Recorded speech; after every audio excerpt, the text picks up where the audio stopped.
Mec, continue de te branler, c'est bon pour ta santé. Tu l'as sûrement déjà entendu celle-là. Se masturber, c'est bon pour la prostate. Oui, apparemment, s'envoyer en l'air en solo 21 fois par mois, c'est validé par Harvard.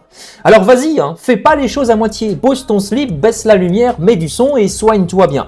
Mais attends, parlons sérieusement 2 secondes. Parce que cette pseudo-étude brandie par les branleurs professionnels comme un totem de vérité, faut aller la lire en entier. Pas juste le tweet qui a été republié par plein de médecins qui se sont juste donné bonne conscience.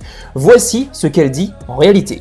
Des chercheurs ont observé que les hommes qui éjaculent plus de 21 fois par mois ont un risque légèrement réduit de cancer de la prostate. Ils n'ont pas dit que c'était via le porno.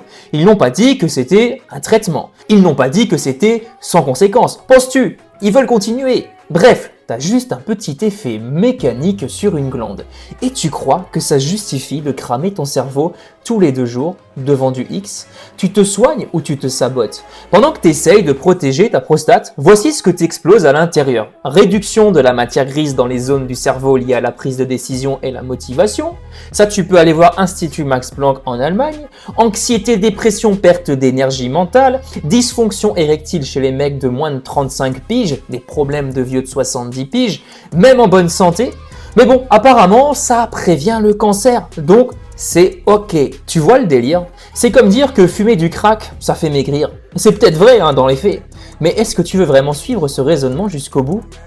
T'as pas besoin d'un orgasme médicalisé. T'as besoin de retrouver ta puissance mentale, ton feu, ta clarté, ton lien au réel. Et surtout, t'as besoin d'arrêter de te raconter des histoires. Parce qu'au fond de toi, tu le sais très bien, ce que tu fais devant l'écran, c'est pas de la médecine. C'est une fuite, une drogue, un sabotage. Et si tu souhaites t'en sortir une bonne fois pour toutes, je t'invite à rejoindre dès maintenant dans la description du compte TikTok le défi 7 jours Reboot Mental. On est de plus en plus d'inscrits, le mouvement est en train de prendre de l'ampleur. Je t'attends de l'autre côté, on t'attend de l'autre côté, fais-le pour toi.